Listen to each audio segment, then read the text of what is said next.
Every day, Sir Topham Hatt came to the station to catch his train. "Hello," he always said to Thomas. "Don't let the silly freight cars tease you. Remember, you have an important job as a special helper in the train yard."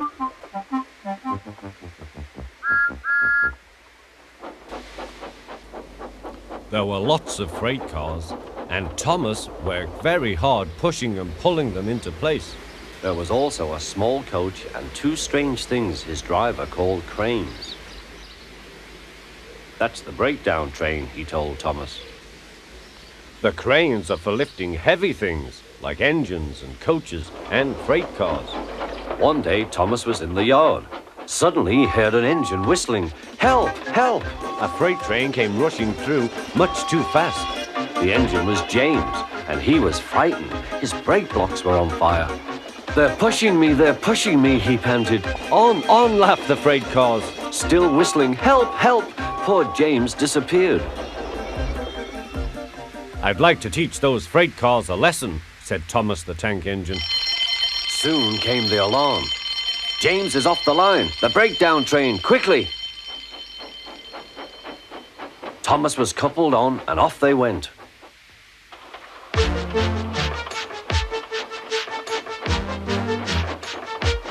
Thomas worked his hardest. "Hurry, hurry, hurry," he puffed. He wasn't pretending to be like Gordon. He really meant it. "Bother those freight cars and their tricks. I hope poor James isn't hurt."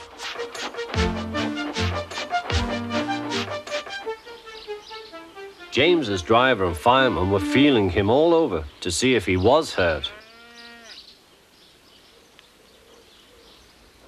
"Never mind, James," they said. "It was those silly freight cars on your old wooden brakes that caused the accident." Thomas pushed the breakdown train alongside. Then he pulled away the unhurt freight cars. Oh dear, they groaned. Serves you right, puffed Thomas. He was hard at work, puffing backwards and forwards all afternoon. This'll teach you a lesson, he told the freight cars. And they answered, yes it will.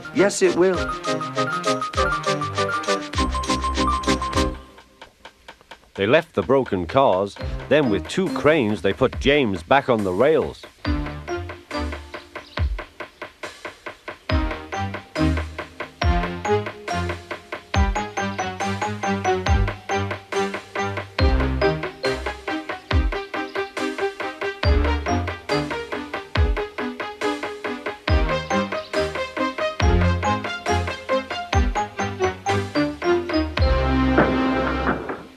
He tried to move, but he couldn't, so Thomas helped him back to the shed.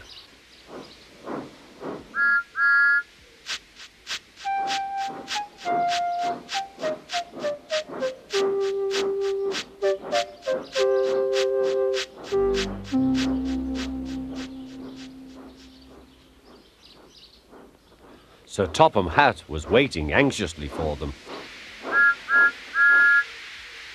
Well, Thomas, he said, I've heard all about it and I'm very pleased with you. You're a really useful engine. James shall have some proper brakes and a new coat of paint. And you shall have a branch line all to yourself. Oh, thank you, sir, said Thomas. Now Thomas is as happy as can be. He has a branch line and two coaches called Annie and Clarabel. He puffs proudly backwards and forwards with them all day.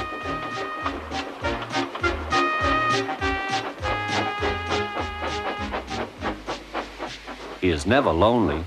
Edward and Henry stop quite often and tell him the news. Gordon is always in a hurry, but never forgets to say poop, poop.